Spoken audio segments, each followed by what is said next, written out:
year-round program, which is fantastic. Okay. The community has, realized the need. I mean, although among reading, writing, and arithmetic, they say writing is the forgotten art, I think at least in Naperville, they realized writing is an important skill. So because the community has come, again and again asking for this kind of an enrichment. So now it's an all-year-round program, but we only enroll the students at 3 points in the year, one in January. So currently the winter-spring registration is going on, and then we have one in summer, starting in June, and then another one starting in fall as the school begins. You had mentioned off camera that one of the things you do in your workshop, so take me through that workshop of, you give them assignments, and there are many assignments, and then more importantly, I want you to tell me about the feedback. Okay, wonderful. The student comes to our workshop for once a week. It could be a 75-minute or a 90-minute or a 2-hour class, right? Depending on the kind of workshop. The majority of the workshops are 75 minutes long, the writers, readers. So once they come into the workshop, these are small group workshops. It could be a group of 6 students going all the way up to 12 students. And depending on the number of students, the number of teachers, or also we maintain a good student-teacher ratio. These are instructor-led classes, so that the students come and learn something called as a mini lesson from a packet of instruction, right? So there's a lesson for the day, and then they learn the lesson, get all their questions clarified, and there is an in-class discussion always, because English language, that's how you learn, through discussion. So we have Socratic seminars, we have question and answer sessions, all those kind of things. So once done, and there is some classwork that is done, because you want to have a supervisor or a coach looking at, okay, this is how you're writing. This sentence could be better if you just added one more adjective in this place, And they take that feedback and they go home to finish this mini lesson at home. And they bring it back the following week. And every work that is brought in, we actually provide feedback, either on paper or whatever that is submitted via, say, Google Docs. We provide feedback. There's a ton of feedback.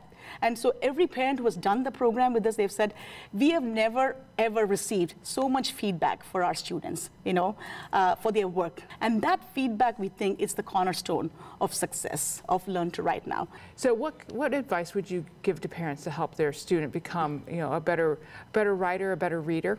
Okay, great question. As a parent, I always like to model, or I would like to practice before I preach.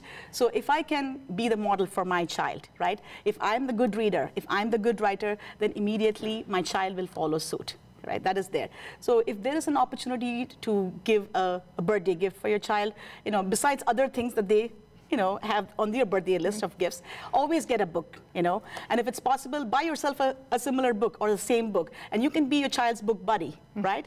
And you can both have, and then while you drop your child off for a soccer session, or you have a dinner table conversation, that book then becomes a bonding mechanism, and that's a fantastic thing. Similarly, we do something called as a free writing in the workshop. This is just giving a simple, plain journal to your child, and then telling, okay, whatever is just freely floating in your head, capture that on paper. It could be a simple thing, a one sentence, that's still good enough. We can build on that sentence. So that's how we go about it. Those are 2 simple things, but it can be put into action right away, I would say. I think that's wonderful advice, and I think what you're doing and what you're offering is super and so needed in today's digital world. So thank you so much. Thanks for stopping by and telling me all about it. I appreciate it. Thanks for this opportunity. You're welcome, and we're going to be right back with more Business Connection. Stay tuned.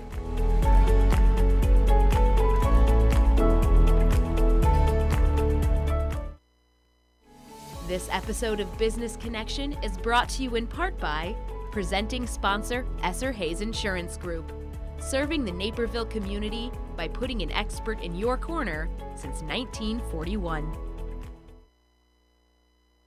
Welcome to Business Connection. I'm Liz Spencer. I'm on location today. I'm at the Labs, a unique fitness facility. So let's start really big. Tell me about, what is the Labs? Who is the Labs? Labs is it's a fitness facility and performance center for all ages, all levels, all sports, people from all walks of life. We're a place for everyone.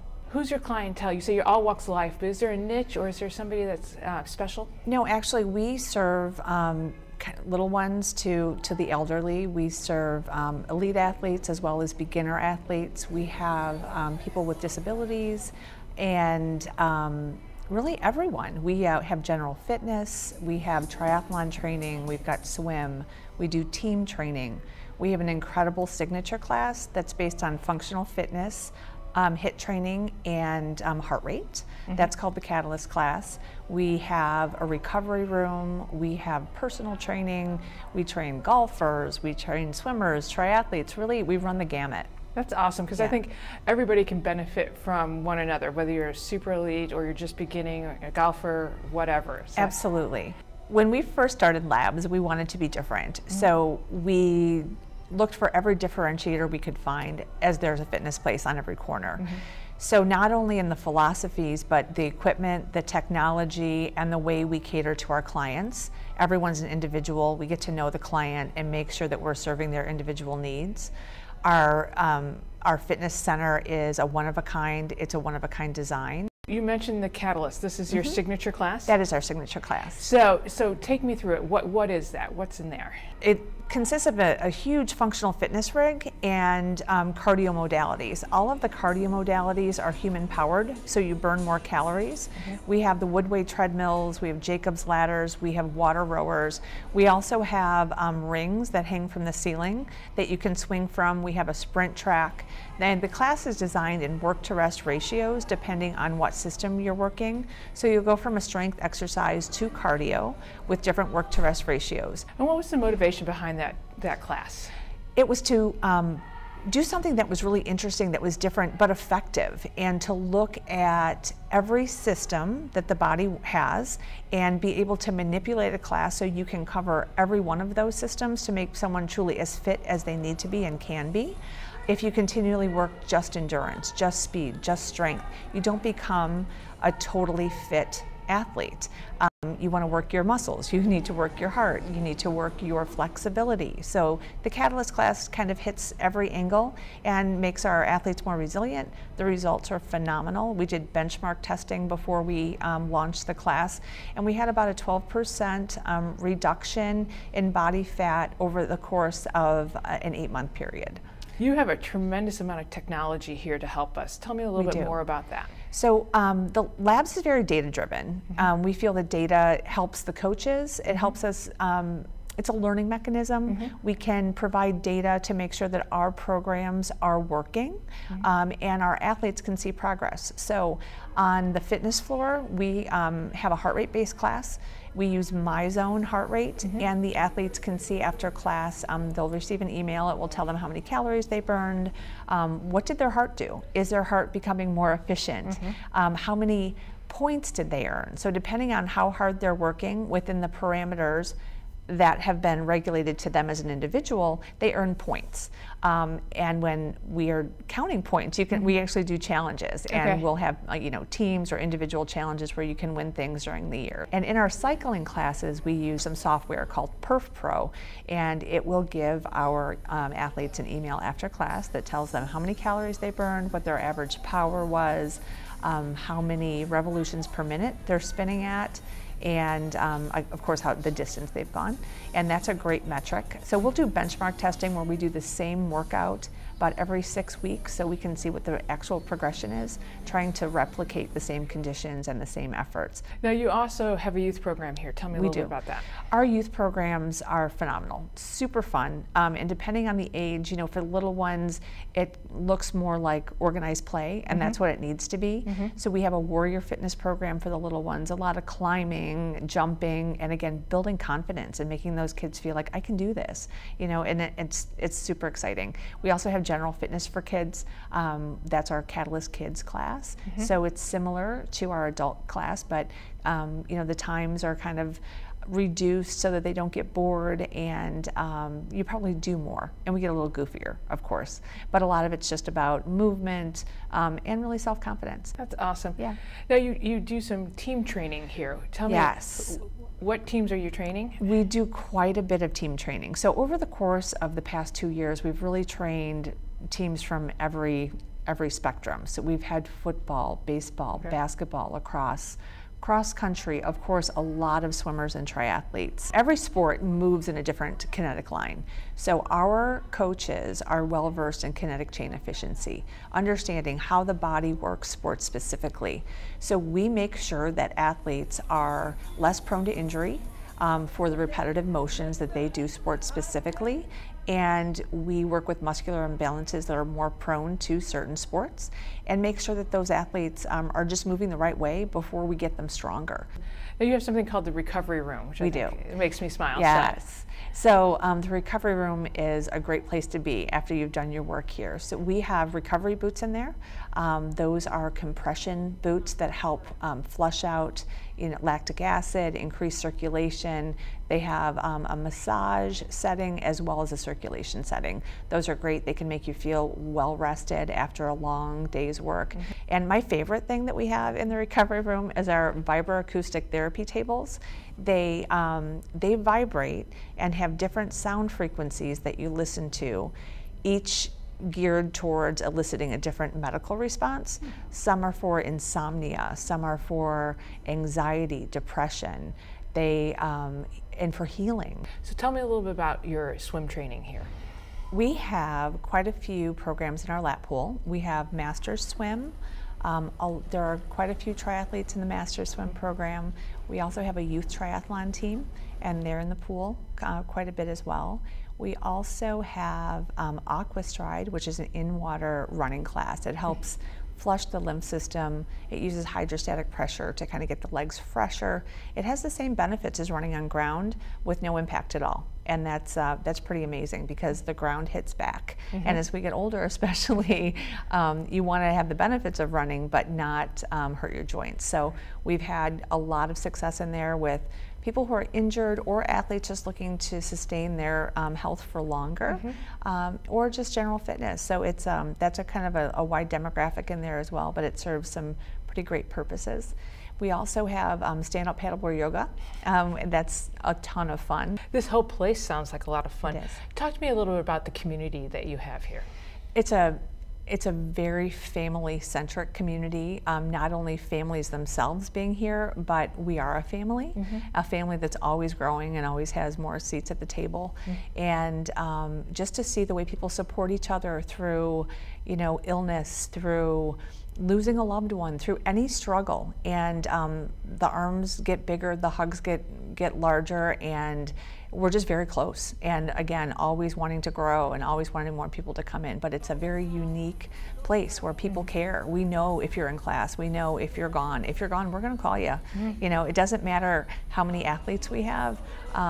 We know. So and we miss people if they miss. So it's just a very personal touch. We know what people need. We know where they're strong. We know where they want to go. It's important that we have that connection with our community, because if you don't, they don't get the results and you don't grow. And you can't fake caring, mm-hmm. and we care. So, and we're here because we love what we do.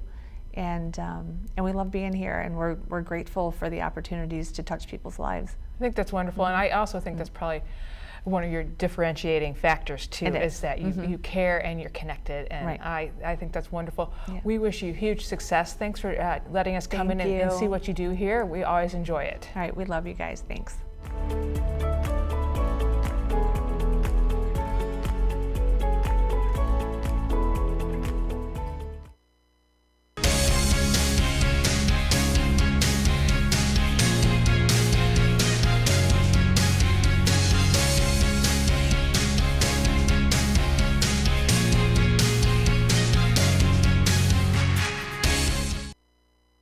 We're excited to add Edward Elmhurst Health to Business Connection. There's a lot of moving parts when it comes to managing your health care, and for Edward Elmhurst Health, it's important that each step of the process is safe, seamless, and personal. In this episode, we take a look at the vital role that transition of care plays in your healthcare experience. Healthcare is incredibly complex. We want to make sure that the healthcare experience for our patients is safe, seamless, and personal. And an area of intense focus for us is transitions of care.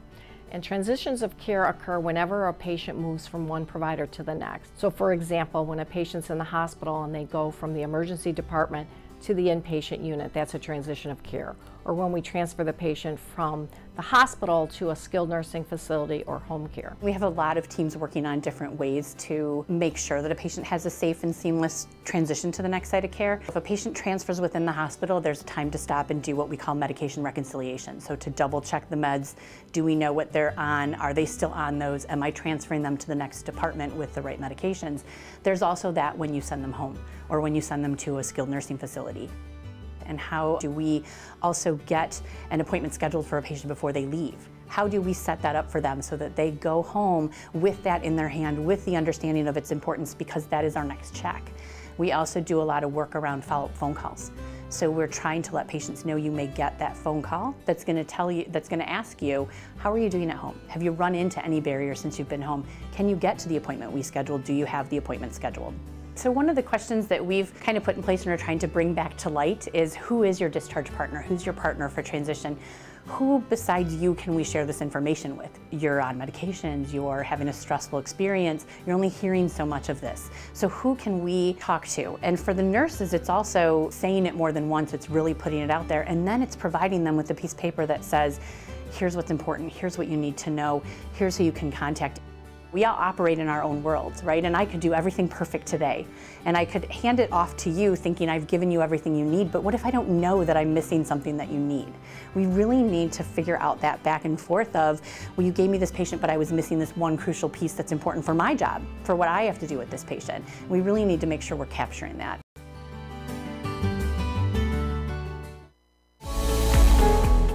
Welcome to Business Connection. I'm Liz Spencer. We have a wonderful guest in studio today. It's Jennifer Antilles, and she's a realtor with Baird & Warner.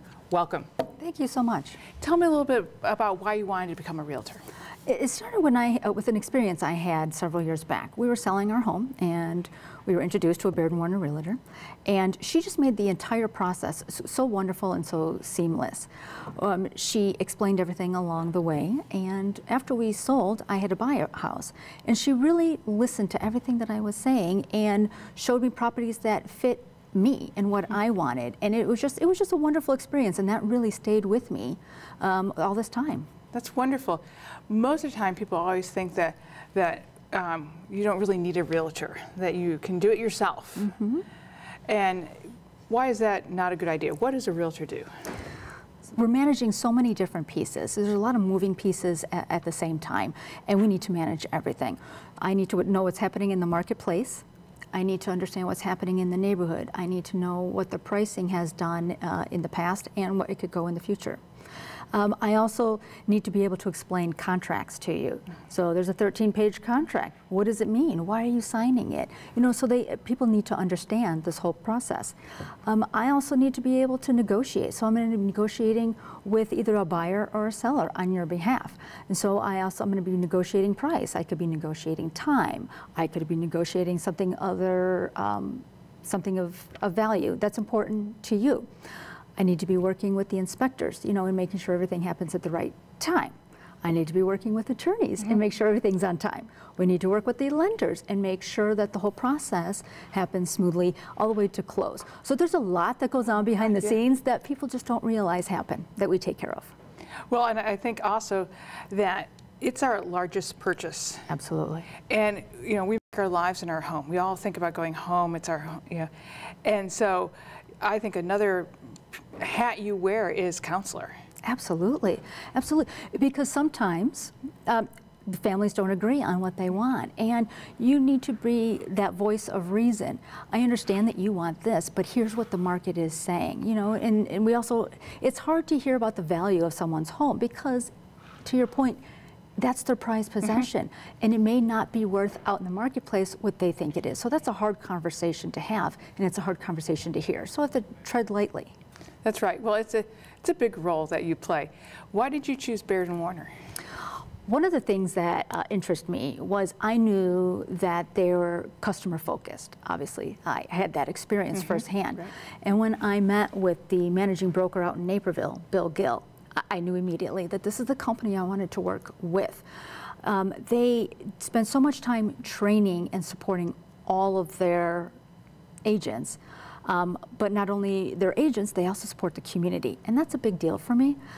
So the Naperville office supports Loaves and Fishes. They support 360 Youth Services, Naperville Responds to Veterans, and the Rib Fest. That's a lot, and it is important. Now, Baird & Warner has been around since before the Chicago fire. They played an important role for Chicago in that. They have been, and some people don't realize that Baird & Warner is the oldest real estate firm in the country. They've been around since 1855. So needless to say, they've seen a couple market changes throughout their careers. And now, how long have they been in Naperville? Baird & Warner has the largest market share in Naperville. So we're the #1 with listing and selling in Naperville. We're the #1 office with listings and sales in the surrounding suburbs. So what does that mean for our clients? It means that you're getting all that expertise and knowledge behind you, and we're supporting you all the way. I think that's important. It says a lot. The firm behind the realtor says a lot. So Absolutely. Absolutely important. So tell me, what makes you different from everybody else? I think what makes me different is I work from the heart. It's very important to me that my clients have a positive experience from beginning to end. There may be some hiccups along the way, but the whole process is a positive one. I absolutely love working with first-time home buyers. When they get that first home and they find that home, it's just so fulfilling. We get to close and they get their keys. That's an amazing feeling. It's an amazing feeling for me, and it's why I do what I do. Also, I'll tell you a story. I had this family that were moving up in size house. Their family was growing. And we were looking at 9 homes in one day, and it was a rainy day, and everybody was tired.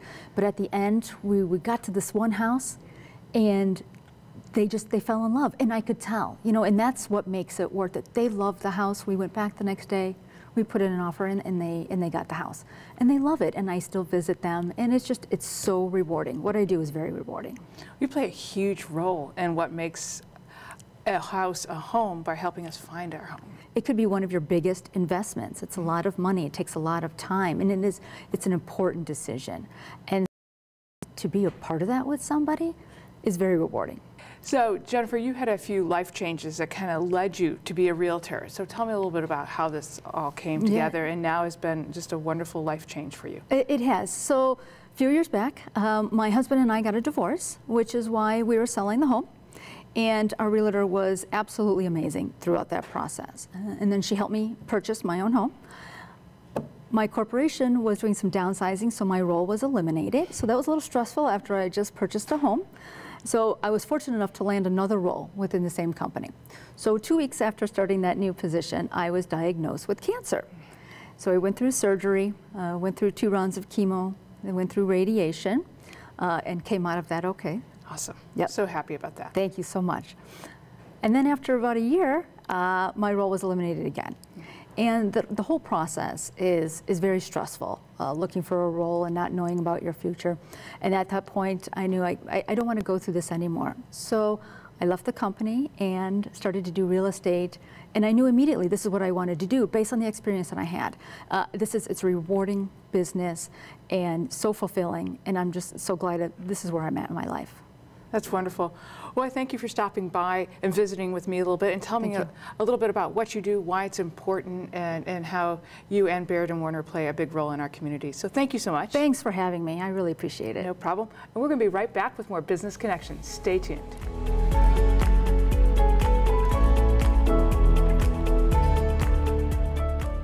If you're interested in a television appearance on Business Connection as a way to reach out to your community or to gain exposure for your company, contact NCTV17 at 630-355-2124. I'm Liz Spencer, and thank you for watching Business Connection.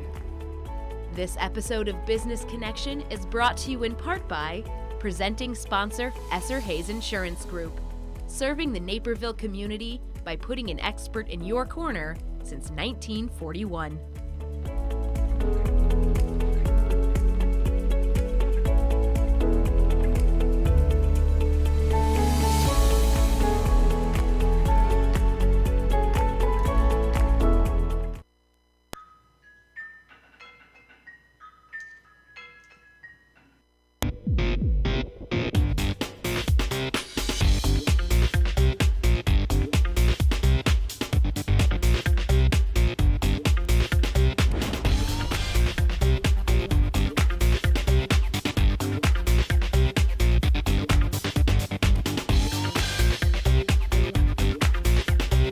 Naperville Sports Weekly is brought to you by presenting sponsor, BMO Harris Bank.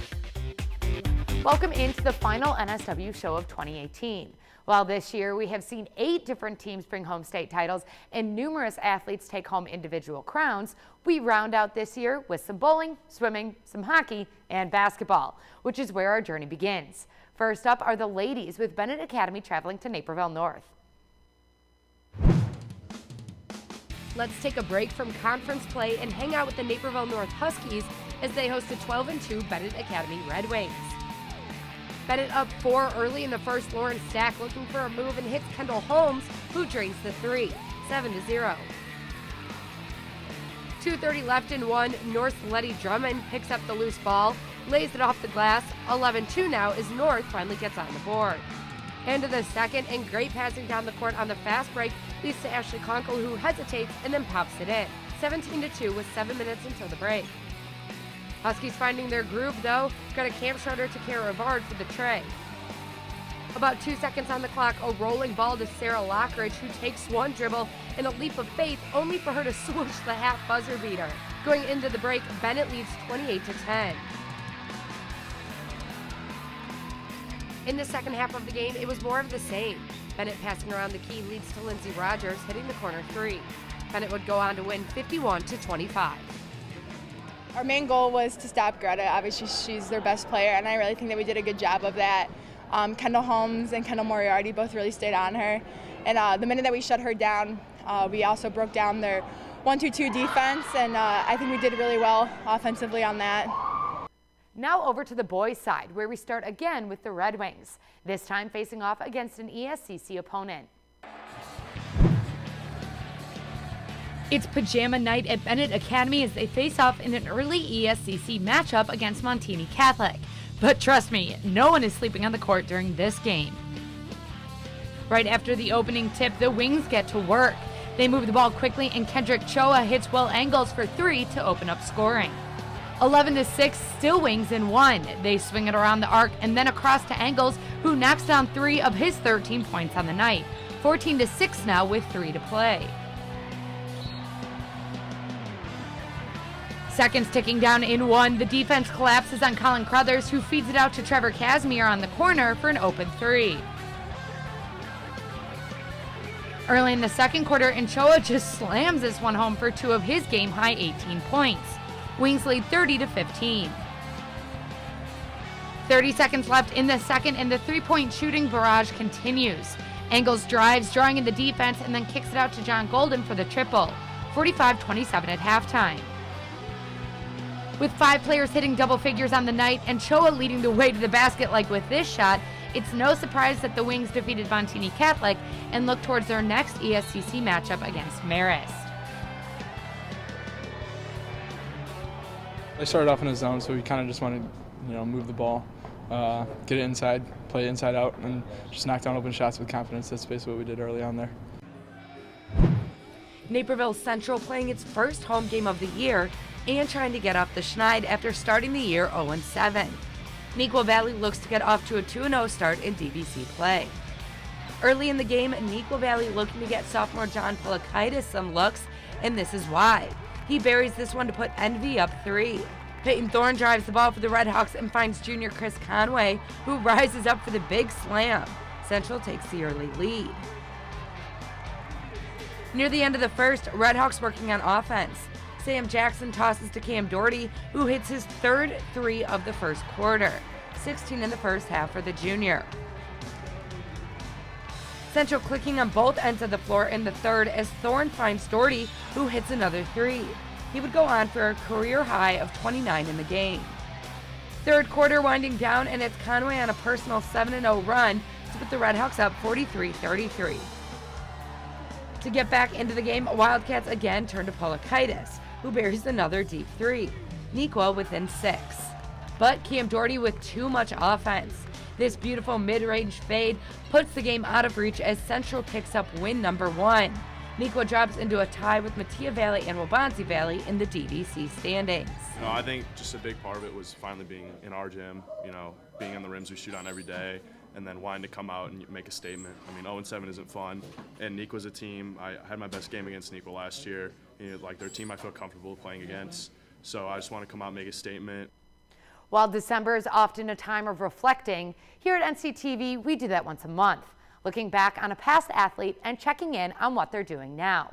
Well, we decided to check in on 2 athletes for our final Where Are They Now of 2018. These athletes were so linked for their 4 years at Neuqua Valley that we couldn't pick just one. So let's check in with Kai Moon and Maya Starks with Justin Cornwell, presented by Molly Maids of the Aurora, Naperville area.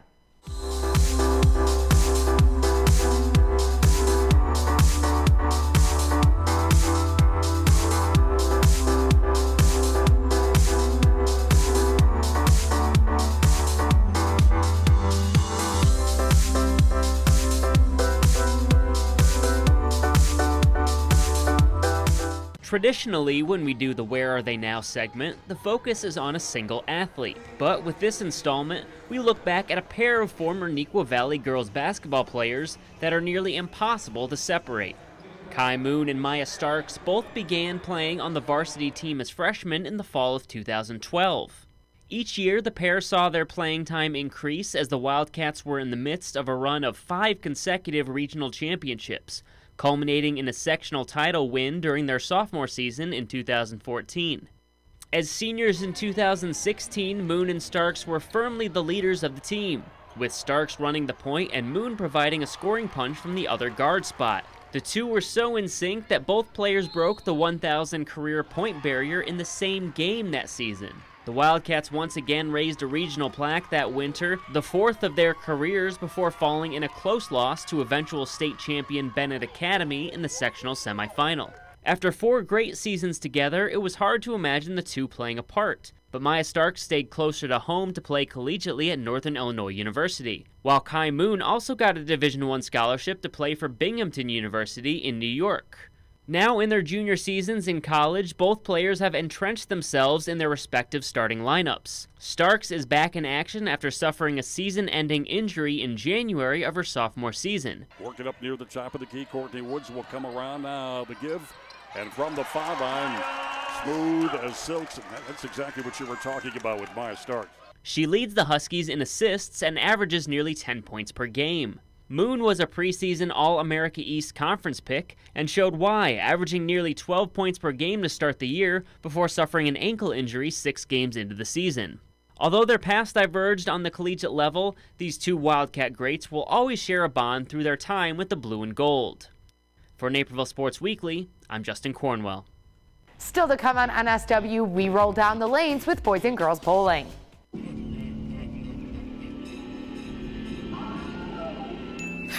What? Oh no. I have suspicious activity on my debit card. Now what? You know. Sorry. With BMO Harris, you can just freeze your card right from your phone. Wow, really? Yeah. You can unfreeze it too. How many roommates do you have? That feeling you get when a bank puts security at your fingertips. That's the BMO effect. Give the gift of downtown Naperville.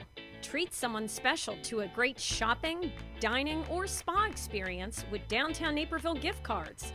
Good at more than 150 businesses. Purchase them at 4 convenient locations or online and have them mailed directly to the lucky recipients. Best of all, there's no purchasing fee. Just choose an amount and send. It's that easy. The perfect gift for anyone at any time. First up in the alley is a crosstown rival, which Naperville Central won last time these two teams met up. Let's see how things fall this time around. Raising money for the Special Olympics, 2 crosstown rivals come together for a strike fest and friendly bowling match.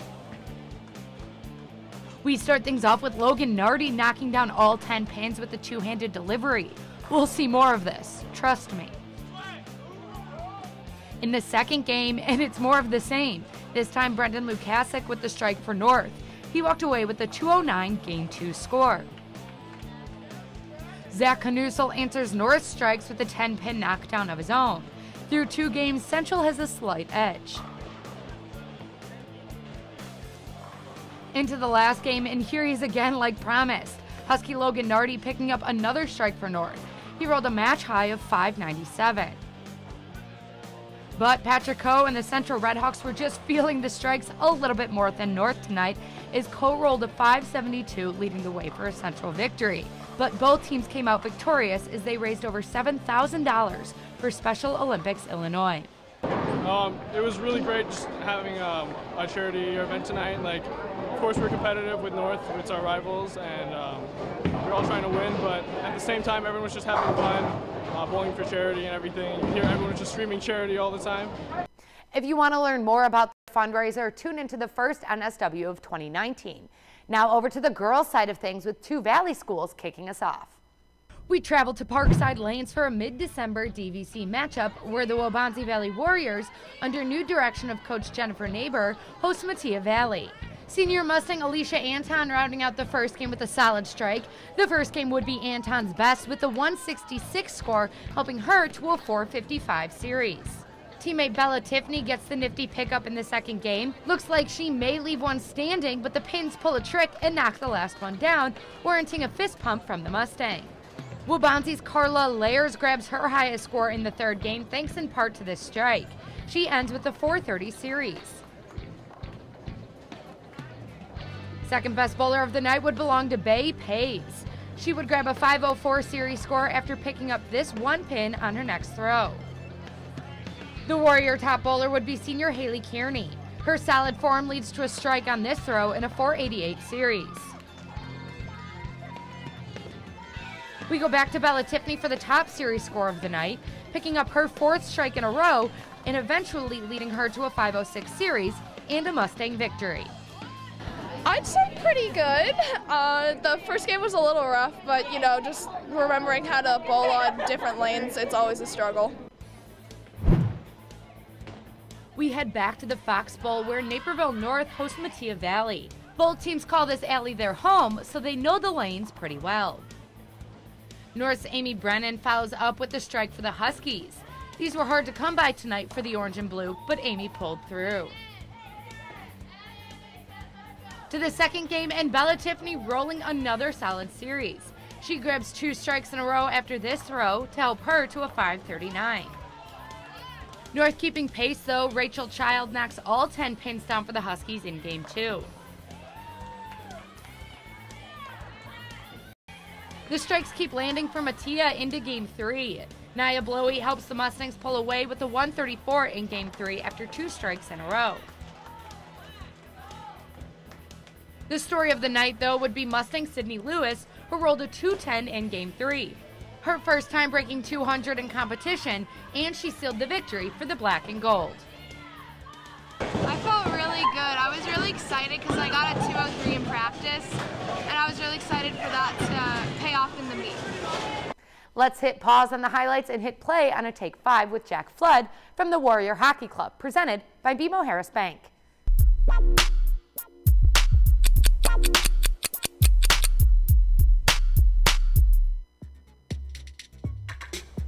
I'm more of a dog person.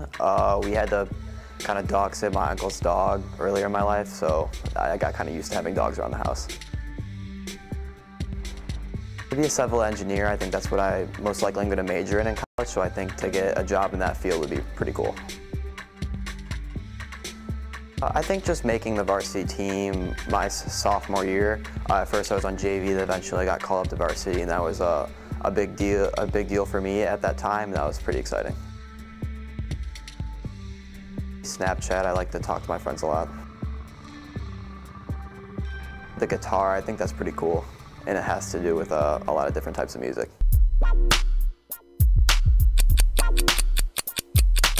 We get another minute break, and then we hit the mats and the pool. BlackRock has grown quickly since its founding less than 10 years ago. At BlackRock, you cook your steak on a sizzling 755-degree volcanic rock to your exact liking. You can also enjoy all kinds of seafood on the volcanic rock, so each piece is seared to perfection and piping hot as you eat it. At Black Rock Bar and Grill, it's more than just a meal. It's an experience.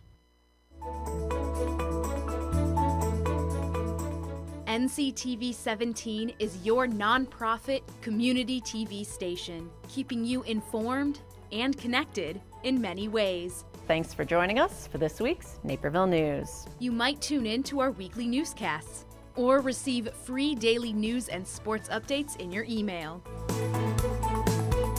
Or perhaps you enjoy watching community events or any of our original series. Welcome to the Naperville Moms Network. It could be that you've been on our set in our studio as a guest in one of our talk shows. Or maybe your son or daughter has appeared in a sports highlight or live broadcast. Or someone you know has been featured in Sports Story Sunday. No matter how you connect with NCTV17, whether on air or online, we know you value local television coverage, and we value your continued support.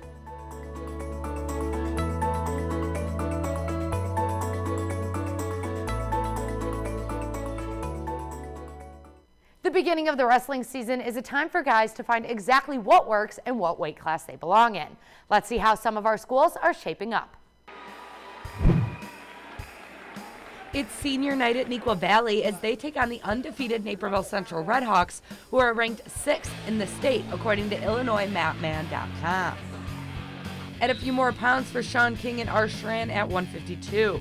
After a scoreless first period, King isn't able to escape from, so Punzo wins by pin, helping Central to the big victory 50-18. I was just trying to finish with a pin, but it was kind of squirming out of there, so I was just trying to rack up the 2 points, see where I can get them, and once I got on my back, I was trying to finish the match, but I couldn't, so I just kept getting those near falls because I knew I could keep getting them. And in the second period, he chose top, I got a reversal, got 2 near fall, and then I got the tech fall. From the mats to the blocks, it's another big crosstown rival diving in at Neuqua Valley.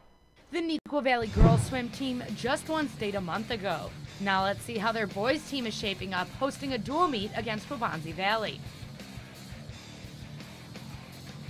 Now on to some races, starting with the 100 fly, and it'll be a no-brainer. Waubonsie's Ayush Deshpande is in the lead at the halfway mark, and he holds on to it to end finishing 2 seconds before anyone else in 51.41 seconds. Same distance, different stroke, this time the 100 free. The field pretty spread out halfway through with 2 Wildcats in the lead, and that's who'll finish in 1 and 2. Connor Boyle in 46.94 seconds, and Patrick Jensen in 48.80 seconds. Another close race is the 100 backstroke. This time instead of 2 Wildcats, it's a Wildcat and a Warrior competing. After winning the 100 fly, Ayush Deshpande also takes the 100 back over Connor Boyle in 54.12 seconds. We get one more race to check out, and this is the 100 breast. In one of the further lanes, Warrior Brian Noth takes the lead early and only advances it to finish in 101.57 seconds. But unfortunately, that wouldn't be enough as Neuqua takes the victory. You know, we're kind of like a big family. We've been swimming together through Fox Valley, so we know like the guys at Waubonsie really well. So it's kind of just like a big competition between us. It kind of just makes us better for the end of the season.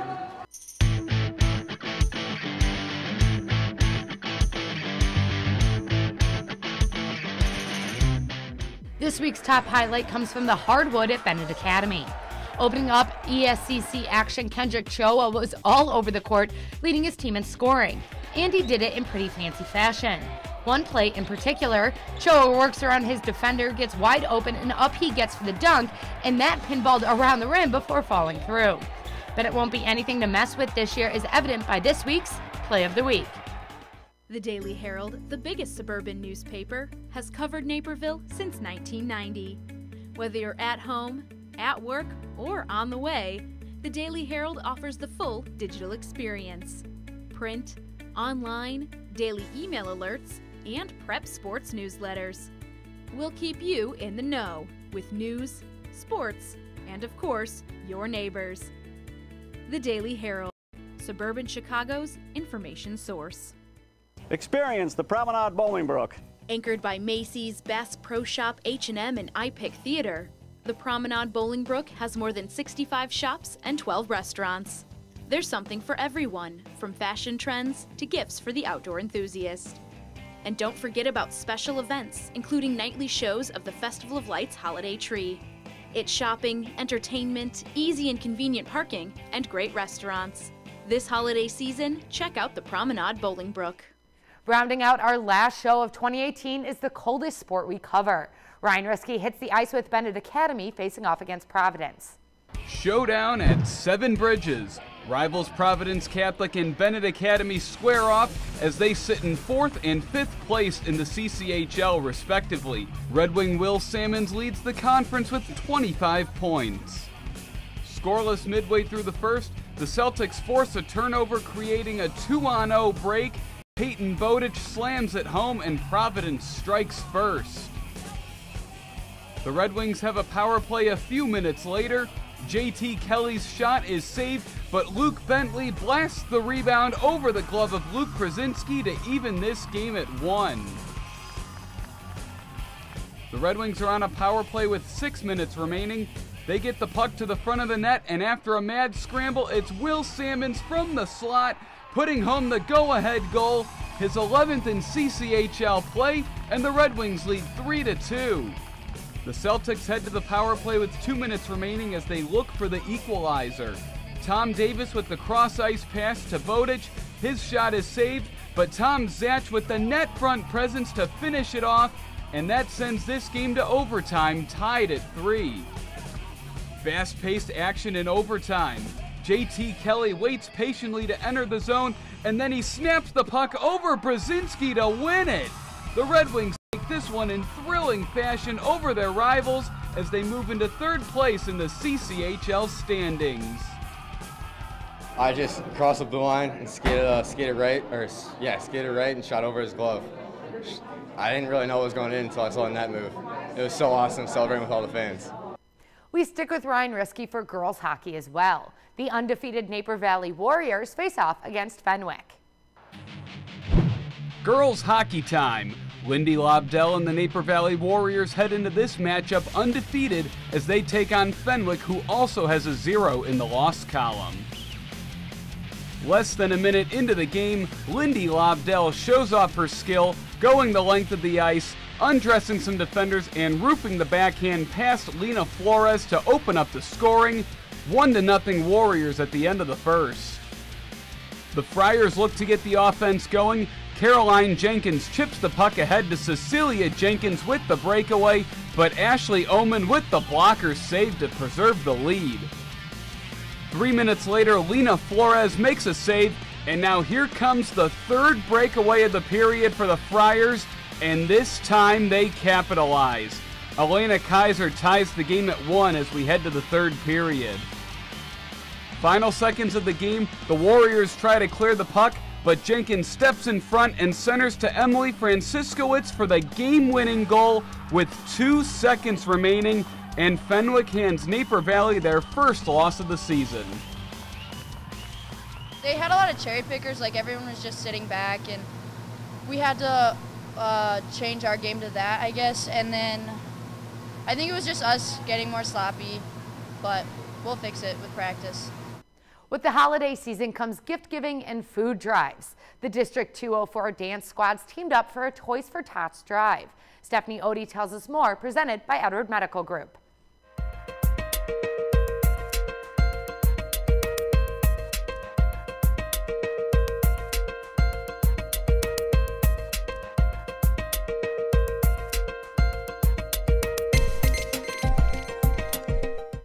The 3 Valley dance teams are coming together to kick for a cause. For the 3rd straight year, the Waubonsie Valley, Neuqua Valley, and Mattia Valley dance teams have been hosting a charity fundraising event. This year, the goal was to raise money for the Toys for Tots program. So we really just wanted to bring all of the girls together to raise awareness for a good cause, and each year we decided to pick a different charity. The Marine Corps Toys for Tots program has been making a difference in the lives of American families for 71 years by providing a sign of hope to economically disadvantaged children during the holiday season. Toys for Tots was started in 1947 by a lieutenant colonel to help less fortunate children that might not receive a toy for Christmas. It's been going on since then. We accept new and unwrapped toys to be given to children in our community. The County alone service 27,000 children in the area, so all donations and toys that come into us go right back to the community. And today we accepted a check for $29,000 that will go directly back into the community. Just brought them together to do kicks for raising awareness for Toys for Tots, and it's really fun to see them all in the court, all as one. They each fundraise on their own. They ask family, friends, neighbors to donate any amount of money that they wish to for the cause and for the teams. Although they may be rival schools, the Valley Dance teams have forged a unique bond. They have created a tradition that gives back to the community and gifts a child in need this Christmas. A lot of the girls are friends outside of dance and the fact that they're separate schools. So there are big rivals between the schools, but they're sister schools, and that's what it's all about, bringing them together to show their love for dance and show their love for each other. Eventually the goal would be to bring them together and dance together like a full routine, but that might be years down the road, and that's okay too. So anyone that's interested in getting involved with the DuPage County Toys for Tots can go online. They can find us through the National Toys for Tots website, which is toysfortots.com. They can also visit us on our Facebook page, DuPage Toys for Tots, and we're always looking for volunteers and businesses to partner with to meet our goals every year. So, yep. For Naperville Sports Weekly, I'm Stephanie Odie.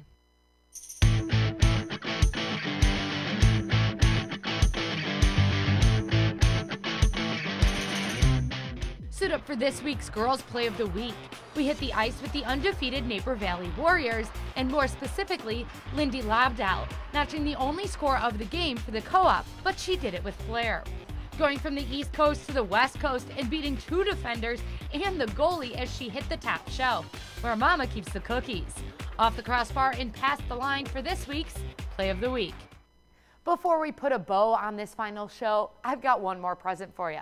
Kara Rivard's Take 5 presented by BMO Harris Bank.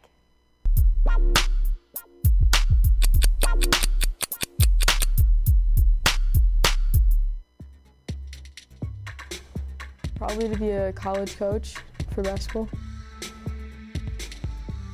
Colorado, every year my family would go there to go snowboarding.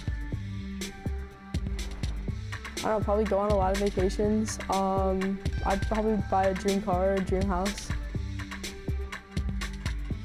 Vacuuming, which just takes a while. Probably the power to refill things, like if I was feeling a little broke, I could refill my bank account.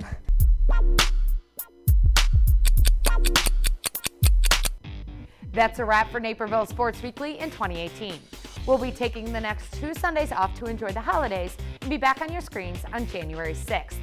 Just so you don't go through withdrawals, we'll be posting highlights on our website and YouTube channel over the break, so make sure you check out those if you're feeling blue about missing NSW. I'm Allie Cletta, and I'll see you next year.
Welcome to Inside the Chamber. I'm Nikki Anderson, the President and CEO of the Naperville Area Chamber of Commerce. On today's show, we'll be discussing toxic environments. Inside the Chamber is brought to you by presenting sponsor, Naperville Bank and Trust.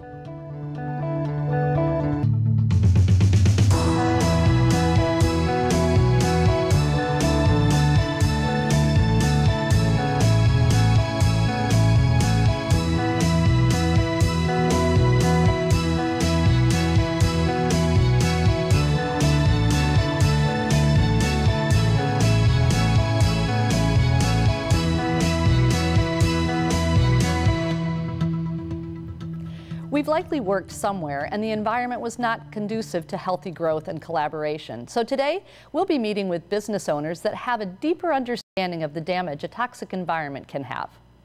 So thank you all for joining me today. Let's start off by defining what is that toxic employee or that toxic environment. It can be pretty general. So Dr. Tews, I'll start with you. Sure. Well, thanks for having me. Yeah. And it's a difficult topic. When it comes to describing a toxic organization, I can use a lot of fancy descriptive words, or I can just tell you about a feeling that a person might have.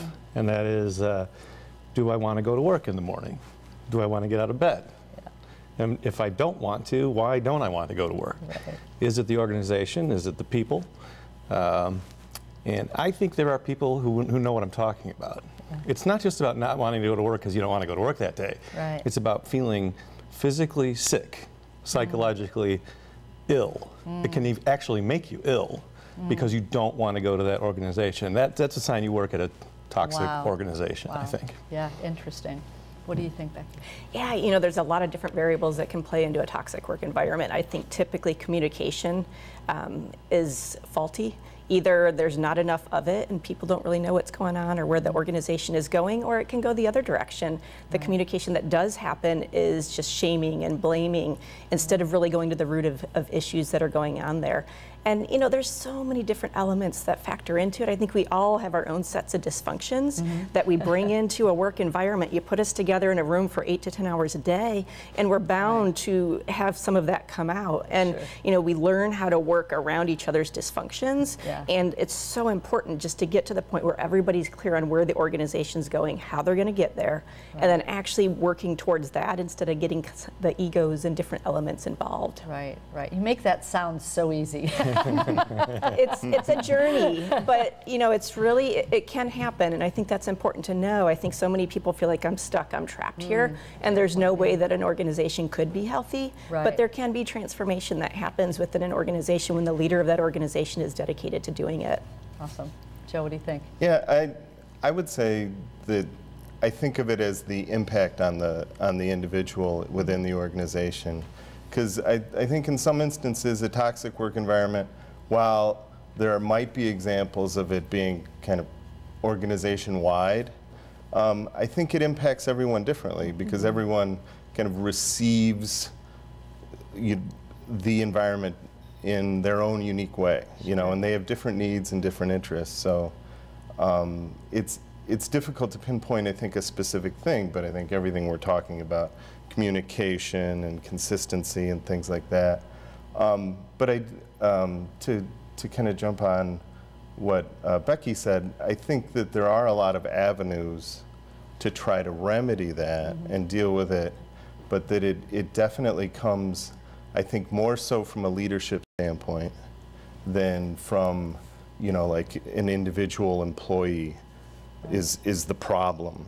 You know, I don't like to think of it that way as much because I think usually there's ways to lead from the top that can impact it broadly and identify when those are, I guess, problematic circumstances. So that is a great segue into my next question, which was, you know, sometimes we might look at an individual employee or person that's kind of the root of this toxicity, if you will. But to your point, maybe it's leadership. Maybe there hasn't been a culture established or a clear hiring protocol, you know, all of those things. So the question was, do you think that leadership has that responsibility to create and maintain a solid environment? What do you think? Absolutely, 100%. Yeah. It's not whether it's partly the leadership's responsibility, it's totally the leadership's responsibility. The worst case scenario is you work in a toxic organization with toxic leadership. Yeah. That's the worst. Yeah. Right. So, no, absolutely. Toxic leaders tend to be narcissistic, self-centered. They hold an important business meeting and talk about their vacation or what they did over the weekend. They take credit for other people's ideas, or they stifle creativity, good ideas. So absolutely, leadership is definitely the key. And that probably, you know, the person that you were talking about that's at home, because leadership is a tough thing to change if the leader of the organization is that person. People right? will leave that organization. They'll be sick. They'll just go through the day not being creative, feeling stifled. Yeah. Right. Interesting. What do you think, Beck? Oh, absolutely. I think the leader of the organization really sets the tone for the culture of that organization, and whether they intentionally do it or not, to the degree that they're aware of the way that they're interacting with their employees, with their customers, it's going to trickle down to the rest of the organization and communicate this is okay or this is not okay. Right. And so there's really got to be an intentionality at the leadership team level to define what the core values or the culture of the organization is, hire, manage, and when necessary, fire based on those core values in addition to the skill sets for those positions. And so I firmly believe the health of that leadership team has a huge impact on the way the rest of the organization is going to interact with one another. That's so true. I think there's a tendency to think that certain things are changeable and certain things aren't within an organization. You know, and that's based on kind of what you see and what you begin to learn about, you know, what is important to, you know, top management or leadership. And so if you're working in an environment, there's certain things that you just might just assume this is just how this is. And without, you know, so there's only so much you feel like you can really affect from a change standpoint. And I think that's why it's important that, you know, ultimately, top management and leadership really need to be the ones who are kind of leading those changes and making efforts, whether it's like broad culture type of decisions or specific to like a given problem in a given department. So the question that I have, kind of based on what we've been talking about, is can an employee, I'm going to ask first from an employee perspective and then from an employer perspective. As an employee, would you be able to identify the potential of change, or do you look at knowing that the leader is this narcissistic leader and you're just going to quit? How do you discern whether it's fixable and changeable, or this is never going to change, I'm out of here? Because I think that's important to say, well, you know, maybe I need to be, you know, a little bit more vocal because maybe some people don't see this, and then you can identify whether it's something that's changeable or something that's not. What do you think? I think that's a difficult question for an employee to confront.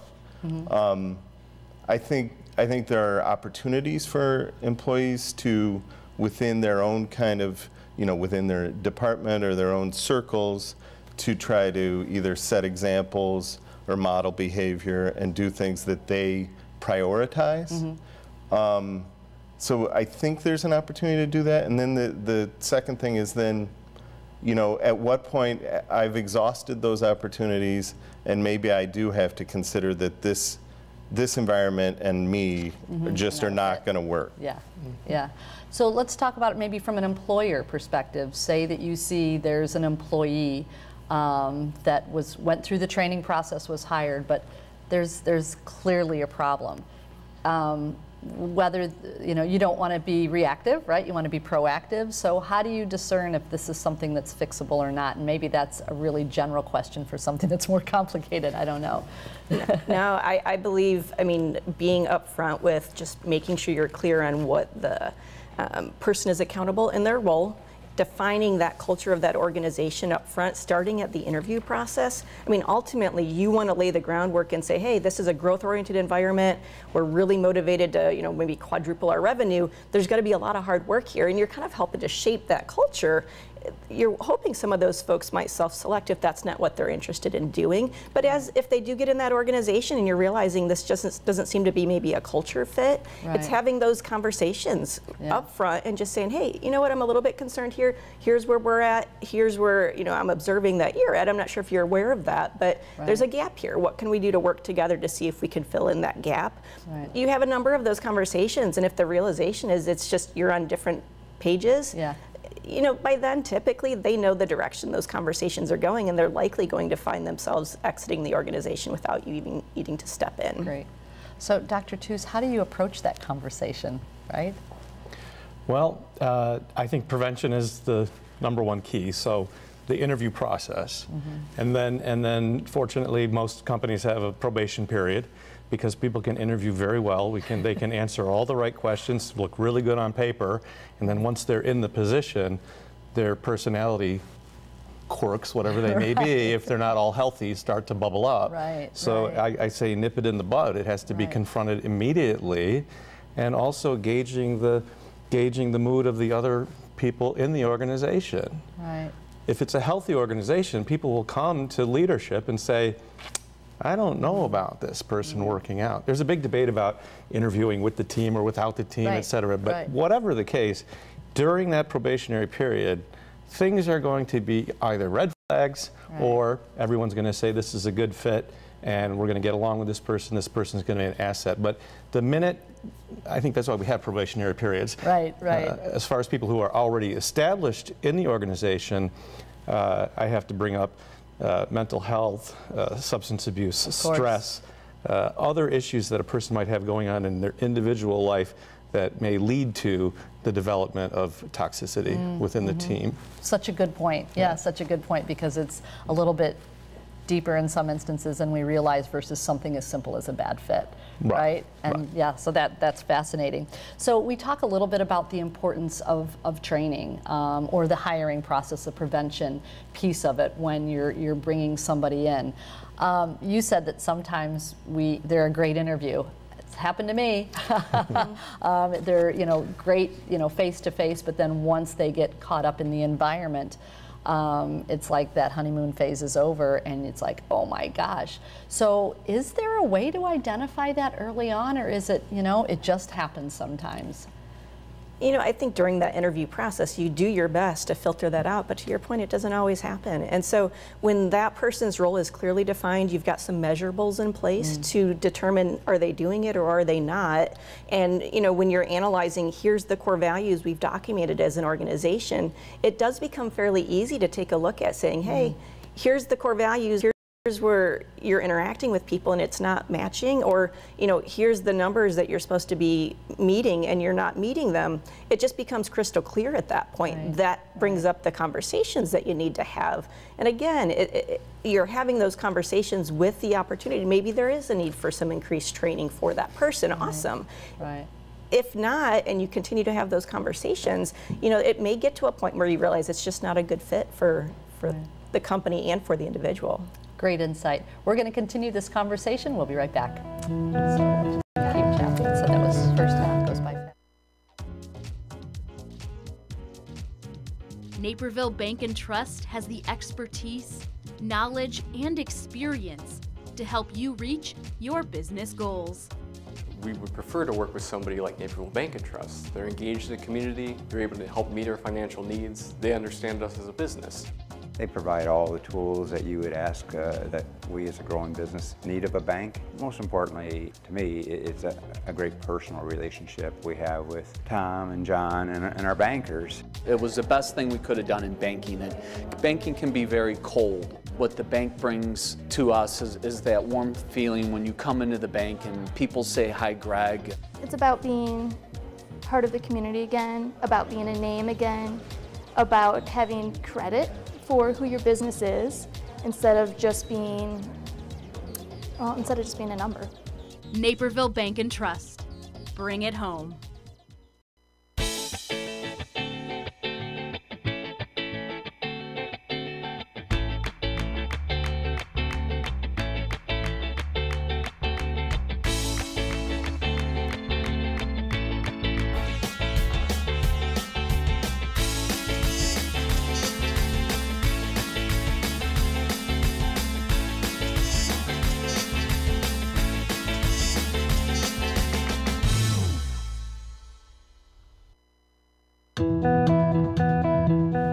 So we've talked a little bit about when you have that employee that doesn't fit. It's just not a culture fit, and that perhaps is the reason for the toxicity in your environment.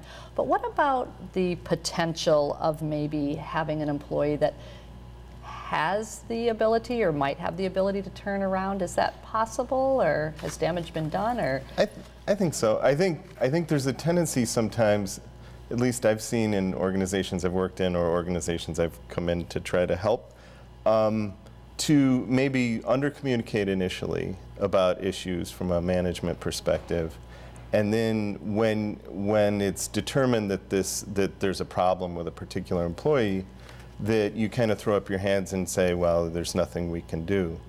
And I've been involved in facilitations for like small organizations where everyone sort of submitted what they thought were the biggest issues with the department as far as how it was functioning. And it all kind of centered on a particular kind of problem employee, right? And throughout the facilitation, the employee may be very agitated, non-communicative, not interested, and you can see how there was definitely friction between that employee and a lot of other people. But then when that employee is given an opportunity to be met where they are and to have what is important to them honored and acknowledged and heard by the other people, even if what maybe is important to them isn't necessarily important to the other folks, it gives them an avenue to start brainstorming and problem solving as to how they can make this work within the environment. And I've seen in a number of cases where we've come in where it seemed like there's no way, this is super toxic, this is not going to work, where just one little statement that's heard by everyone in a like a safe environment where they can just kind of build ideas around it changes everything, and they can come up with solutions that don't involve like dramatic changes or anything, just simple things to make the work environment work for both, because there's area for both, there's overlap, I guess. Right. Well, and I think we talked too about the importance of communication, but it sounds like from what you said, some people don't know how to communicate, right? They don't have that, whether it's they know something's wrong but can't pinpoint it, and that's perhaps where leadership comes in then, in identifying that, would you say? Yeah, and I think that's really too where you can gauge if there's an opportunity for a change. If the person's coachable and it's an awareness dynamic, then having a conversation with them, just saying, hey, I'm not sure if you realize, but when you interact with people in this manner, here's the impact it has on the people around you.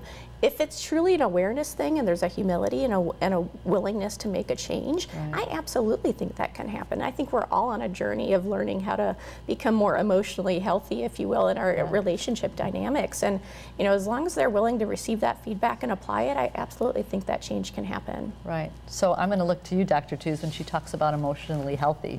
Where is that line if you feel like you have an employee that you know that they could fit in that culture, but perhaps something's happened in their life that has created a change personally that has affected their work life?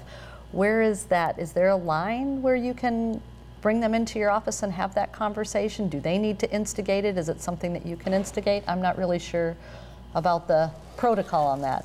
Well, you would think, being in the mental health and counseling field, that all of this stuff would be open, but people also have fear.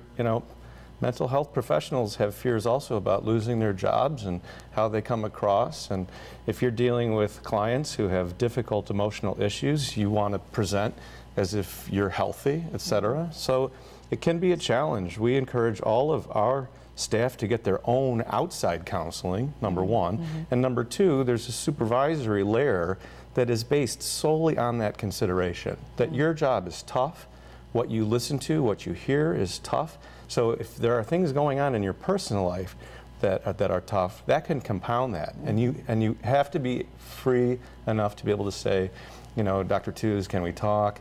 I need some time off. There's something going on in my life. And I have to be open to that. I can't say, no, you have a big caseload, you have to be here on Monday sharp, and be open to that. So no, absolutely. Emotional health, I think we talk a lot about physical health, but emotional health, the drain of work, the stress of work compounded by outside things can be very detrimental. And not toxic, it's normal. Yes, well, and I think it goes back to leadership, being able to have those conversations because you trust your leadership, you trust the environment. But again, going back to what you said, Joe, is that sometimes people just don't know how to communicate, so when they're given a platform to have that discussion, it's like, that's what it was. It can really change things. So maybe this toxic environment isn't, to your point, there are just natural things that happen in a work environment. I think it's perhaps how we handle it. So what is a piece of advice or yeah, I'll start with that. A piece of advice that you might give to someone who is in a management or leadership role that has identified some toxicity amongst their staff. What do you think is the first thing that they should do? I would say, you want to develop, and this is a long-term, I think, kind of a program, but you want to be able to engage your employees in a way where there's a transparency, where they have a level of trust with you, that they understand when you're communicating a particular thing, that there's not some sort of underlying motive that isn't at the surface, and then with that, engage and listen. It's a little bit cliched, but being open and engaged and listening to what your people want and need and are experiencing is good in the abstract, but it's difficult in person, and I think we all struggle with it at different points. But doing that effectively over the long term develops, I think, a relationship with your employees that allows them to communicate more honestly where they're at and creating that environment. And that's easier said than done, and it's a long-term project. But I think that is the best way to ensure that when problems arise, you know about them early, and you know them, I think, more holistically. Right. Nip it in the bud. Nip it in the bud. And I think, to your point, when you say what's the first step, when we recognize it, that means something's been going on long before we recognize it. So, it is a difficult process, and it's peeling back layers to get to the source and find out what's the underlying cause. But it's needs to be addressed, and I believe solution-focused, positive. If it's a healthy organization, it can be addressed in a healthy way. Yeah, and I think it takes a level of humility and comfort at the management level to just go in more from a curious, inquisitive kind of vantage point and just saying, hey, if it's a group or if it's an individual, just, can you help me understand what's going on here? And then listen. And I think sometimes we're so eager to jump in and fix that we're not, to your point, going to the root of what's actually going on. Once that's heard, then you can actually come up with a conversation to be able to come towards a solution. But I mean, ideally, if you've defined what someone's role is, they know what they're accountable for, you're going to create an open and honest, transparent organization where the issue comes, it just rises to the surface, and then it's just a conversation about drilling down to the root of it and solving it there. Right. I remember going in and I was giving a presentation to an organization to raise morale, right? Because these people were just, they just needed some improvement in morale. And I remember, asking questions and went over to someone and she looked at me and she said, "Don't even start with me." And I remember going, okay, alrighty then. So I look at that and I'm hearing a message here, which is really great, that it really goes back to leadership.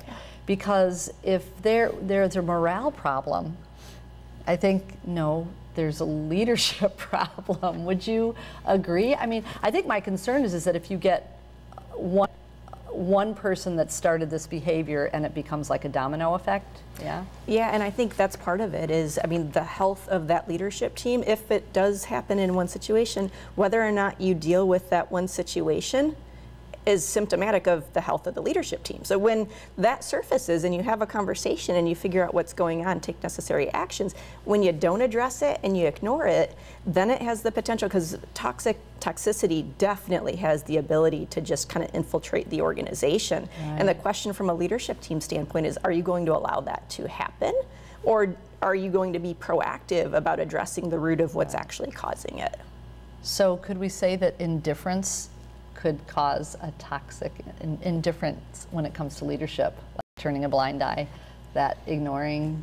Absolutely. If it's important to a team member, if it's important to an employee, then there's a reason for that. So if I think, well, that's not important, or deal with it, that's just the way it is, that's the way the culture is, that's a problem, and then I'm breeding toxicity, and then they learn, well, don't go to Dr. Tooze because he doesn't really care. So. Yeah, it's important. Listening with care. Right. not just hearing. Right, So. yeah, that engaged listening, I think. It's so important to have a vehicle for people in every level of the organization to be able to voice their concerns. Because if that vehicle's not there, those issues are going to surface. They're going to go on for a while before you finally see them. But if consistently they're talking with their manager, those issues are surfacing, then it's just a conversation to be able to go to the root of it and solve it versus something that's been festering for 6 months, a year, or longer. Right. So do we think that culture really can create the great environment that we're all looking for, or can be the cause, a lack of culture can be the cause of a toxic environment? Yeah, I think culture is there whether you've chosen to define it or not. And so by not defining it, you're allowing things within that environment that you may or may not want. So I think being proactive as a leadership team and saying, hey, here's who we are, here's who we want to be, here's who we're going to bring into the organization, here's who we're going to manage, and you know, when necessary, make decisions to have folks exit the organization if that's not a fit. And I think when you're passionate about what it is, it's going to attract other folks that share that passion. And that's when you get to the point when you've got a team of people that are passionate about what you're striving towards, it becomes more fun, more manageable. Ultimately, it's going to be more profitable. And those are great environments to work in. And that would be a non-toxic environment. Absolutely. Right? Absolutely. We could carry on this conversation for much longer, but I'd like to thank you all for being here with me today. Thank you for joining us for Inside the Chamber. We hope you found the information in today's program valuable. Please join us again for our monthly programs. And in the meantime, remember, when you're looking to shop or dine or seeking a service, think Chamber and visit naperville.net to support the Chamber of Commerce and the business community.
This episode of the Naperville Moms Network is brought to you in part by presenting sponsor Pinnacle Dermatology, dedicated to the health and beauty of your skin.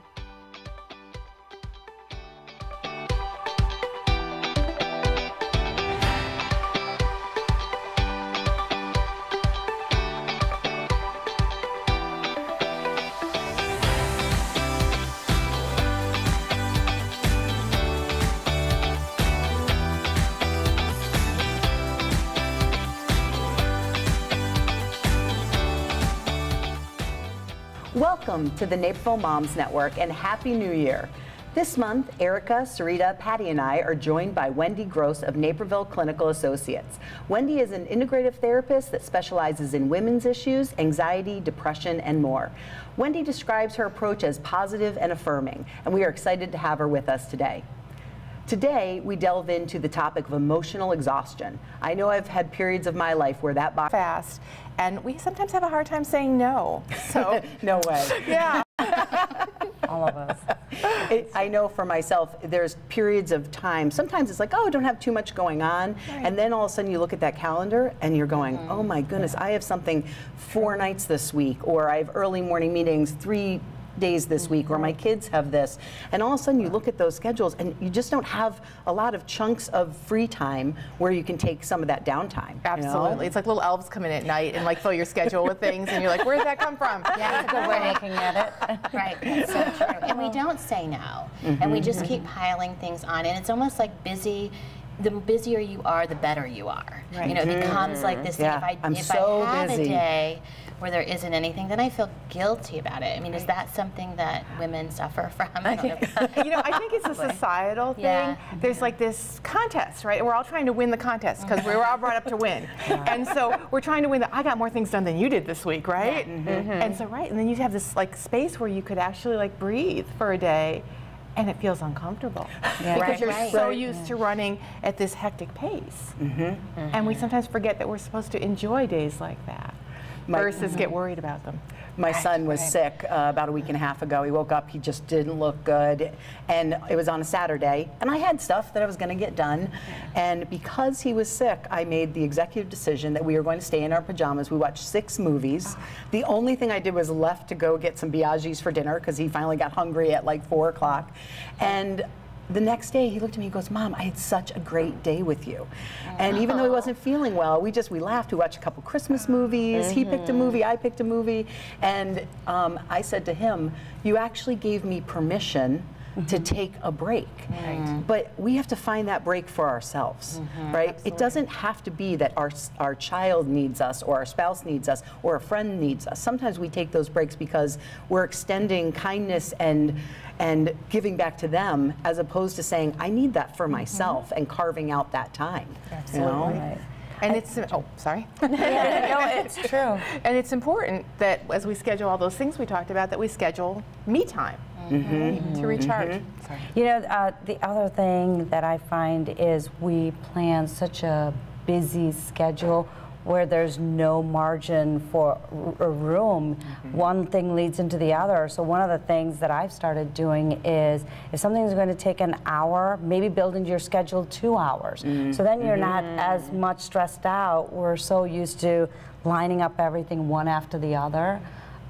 So it just gives you a little more room. Absolutely. Yeah, that's true. And so you're not racing, right? Yes. Or if a conversation's going longer, you're not, you know, shutting it down. I'm sorry, I gotta go because I'm so busy. Right. You know? And you're not enjoying the moment. It just passes you by. Right. Yep. It's the busy badge. You know, we all like to say we're more busy. And it is, as you said, a competition, Wendy.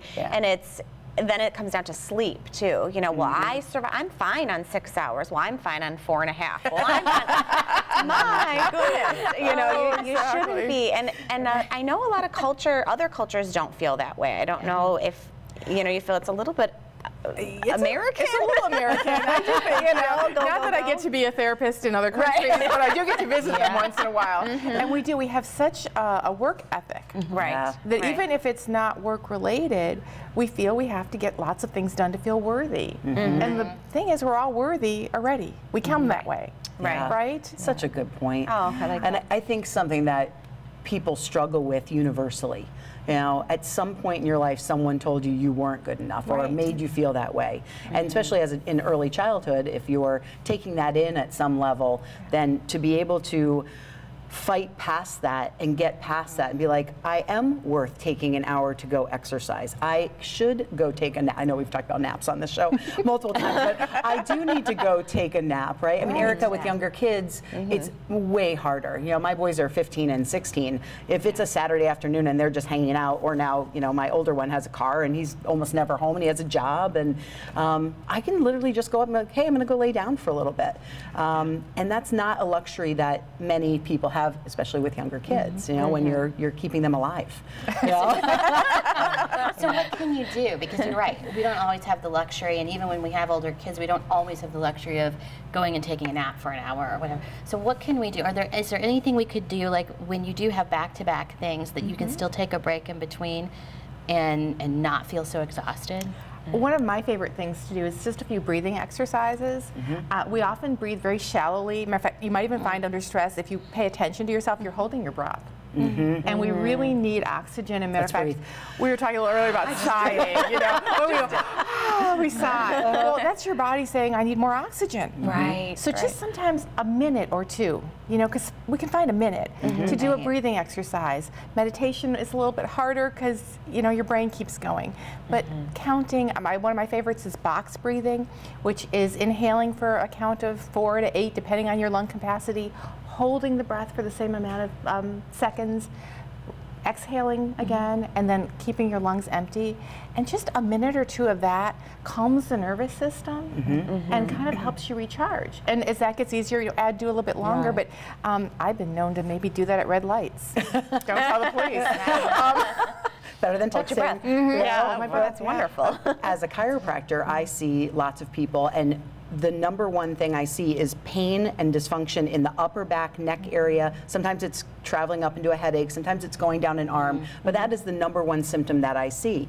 And you think about that shallow breathing. A lot of people breathe where they're only expanding their chest area, and so their stomach isn't moving and they're just, and that is using those muscles way more than what we're supposed to be using them. So what we're supposed to be doing is taking a breath in and go and extending the diaphragm, and the air is supposed to go all the way down to your stomach. Well, I know for myself, I carry extra weight there. It's a little uncomfortable for me because to do that, I have to let my stomach push out. But what that also is doing is it's helping train the core muscles, because you're engaging those core muscles every single time you do that deeper breath. So doing that breathing is actually more important than I think people realize. I have a lot of people come in, especially just during a busy holiday season, and they have been going to so many parties, and there's so many things with their kids, and they're hosting people for dinners, and they're doing extra cleaning and extra prep, and they are stressed out to the max, and not just emotionally exhausted, but that emotion turns into physical symptoms. But I see more headaches, more body pain, more tiredness, a little more sadness too. A little bit of letdown. Holiday letdown. I think so. Yeah, it does affect us. How do you handle that at your house, Rita? Are you always on the go as far as hosting people a lot and things like that, or? You know what? Initially, I was that way when my kids were younger. You know, wanting to make it the perfect holiday or the perfect birthday party, and just taking it to the nth degree. But as I've gotten older, I've realized that some of the things that we take on, the pressure, we're the only ones who are going to know. So if you don't do all the 20 things and do only 10, I guarantee you the rest of the family will not know the difference. They won't. So I've just learned to give away on things that matter mostly to me, and just reduce the amount of stress. Because as you were saying, in addition to the emotional exhaustion and physically being drained, it affects your attitude, and then you're stressed out, mad at everyone. So I think taking out some of the busy things in your schedule just, I think, has made it a lot easier. So instead of hosting 5-10 parties or doing one less thing a month, then you know, it's just much more happier. Knocking a few of those lower things off the list. I think you need to know yourself, and everything is always about balance. I've always been someone who has thrived in the busyness, and my mom said I've been like that since I was little. You know, it's just when I made the decision to be at home, She said it was really interesting for me to sit back and go, how is she going to do this? Because I love to be surrounded by people and, you know, the energy, but I always say I'm somewhere between a Pinterest mom and an Amazon Prime mom. Like, I am not making everything myself, but I'm also not ordering. Like, I want to make memories and I want to make them special. I don't mind doing a birthday party every year because they're only going to be 4 once, and that's it. And then it's gone, and then they're on to a completely different thing. So I don't mind doing all those, especially now when my kids are younger, and making those memories. Even if a little bit is for me, I'll take it. That's okay. You know, and I do think that they will have those memories too, at least in pictures, so I can prove it. Look how cool this was. Yeah, no, and you're right. I think it depends on each individual person. And true, some of the things we're doing it more for our own gratification. Well, especially when they're like 1. Yes. You know, Right. the big 1-year-old birthday party. Both of my kids cried when we tried to have them eat cake. You know, they were like, I remember Christopher. I mean, we woke him up from a nap because everyone was there. Like he slept later, right? And you're just so like, this has to be this perfect thing, and it just doesn't. And they don't remember it. They don't remember it, right? And it's, you think about if you can create the feeling, right? Happiness, joyfulness, connection, right? What's that saying where they say they won't remember what you said, but they'll remember how they felt. You made them feel. Exactly. And so some of it is just creating that opportunity for human connection. We're so on our phones all day long, and computers and technology and video games, and so some of the busyness can be good if we're funneling it into more, you know, in-person connection and things like that. But you brought up a really good point too about technology. Yeah. Because talking about it being emotionally exhausted this time of year. Yeah. If then you feel like you need to go home and you need to post this great creation on Pinterest, or you need to see what everyone else is doing on Facebook, it adds to that. Oh, right? 100%. And so we need to be careful with the boundaries with technology this time of year. Yeah. Because comparison. it just keeps ramping it up. Well, and we've talked about that before with social media, like what we post and what people are posting. Like, lives are not as perfect as they appear on Facebook. And we need to constantly remember that those beautiful family moments were probably preceded by the crying, screaming moment before I got the perfect This picture. was the one moment that everyone was smiling and looking at the camera. Well, I love, you know, a couple months ago, Google, when they were coming out with their phone, did this commercial where, because it has the camera that takes picture, like you can, if it's a bad picture, it will actually go back to the moment where it was good. And so the commercial was great because it showed, like, you know, this happy, you know, 2 people with a dog, and everybody's looking really happy. Well, before that, you know, the dog ran away, or you know, and I thought that's how life, like, that's how life is. It really is. But nothing is that perfect picture, and I think sometimes we're so exhausted because we're trying to create the perfection that's not even real. Well, and the thing with social media is we're comparing our worst moment with someone else's best moment. Yep. That's not fair. Yep. Well, we're going to take a little break here. So this topic hits home for so many people. When we come back, we will talk about how this can affect our kids and how to help them through this. We'll be right back with more of the Naperville Moms Network.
This episode of the Naperville Moms Network is brought to you in part by presenting sponsor Pinnacle Dermatology, dedicated to the health and beauty of your skin.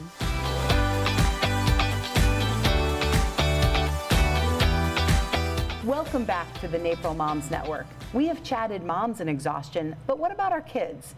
As a mom, how do you make sure that your kids or your family members are staying emotionally healthy? Oh, my kids are emotionally exhausted? No way. They're making me emotionally exhausted. I think, you know, I really start to pay attention to what their normal behaviors are. And if I feel like they're going kind of off, then maybe we need to take a bigger break. But it's hard. And it's hard, you know, when they're teenagers to know, okay, are you really emotionally exhausted, or are you just trying to get out of doing something? Or are you just being surly because, well, you're a teenager? Like, how do you distinguish between I need to really pay attention and take care of this exhaustion versus I need to push this a little bit more because you're just trying to get out of something? Well, you know, everyone knows their children, right? Yeah. And you know what, like you mentioned, what their normal behaviors are. And so anything that's out of that range of normal is just a sign. And, you know, a good conversation, a good relationship, good communications, and just say, hey, I noticed you've been a little crispy lately. What's going on? And giving them the opportunity to share it with you. And sometimes when they're teenagers, they don't want to share it with you. Right. So find out who their person is, because they usually have a person, whether it's a friend's parent or a teacher, or even, you know, professional help if needed, because we all need a place to kind of let our hair down. And sometimes when you're a teenager, you do not want that to be your parents. No. No. As cool as I think I am, my kids do not think that I am at all. Not at all. I like to actively make my kids be embarrassed of the things that I'm doing in public, you know. We'll just be in the store, I'll start singing, they're like, Mom, stop it. I'm like, well, I can be boring, Mom, if you want. And they're like, no. But I agree. There have been a couple of times where, you know, one of my boys will be just quieter than normal, or not quite as smiley, or not quite as engaged. And, you know, if that is an hour period of time, you know, I don't really think anything of. But if it goes on for a day or two, hey, you know, you don't seem yourself. You know, is there anything going on? And normally with, you know, 2 more questions, I get something. You know, hey, something's going on with a friend, or something's going on at school, or I'm struggling with this class. And so they then open up and share. But you're right, Wendy. I mean, not a lot of kids, or some kids are just not wanting to have that conversation with their parents, and that there is someone in their lives that they do feel comfortable sharing that information with. How about you with younger kids? Well, and it's similar. How do you distinguish between a tantrum, or a lot of it is tired too, right? And I find that with my second one, and I only have the 2, but he has to follow the older one's schedule. So now that she's in elementary school, all of a sudden things get later. And so if she has an activity till 7:30 or 8, I mean, he should be going to bed at 7:30, and that simply can't happen. So then I can at least connect the dots and understand why, because then it's tired or hungry. Say hangry. You know, are you hangry? Are you tired? And if you're not, you know, what is the issue? My daughter, my husband is that person for my daughter when she's having whatever, you know, emotional exhaustion episode.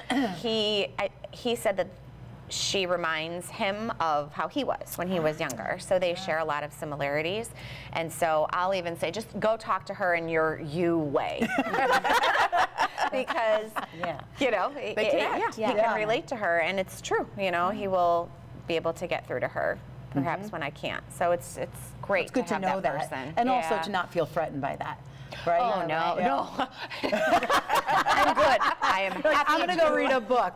You enjoy one thing off. But I think that's a good point, and you brought that up, but there probably is somebody else that they may connect with.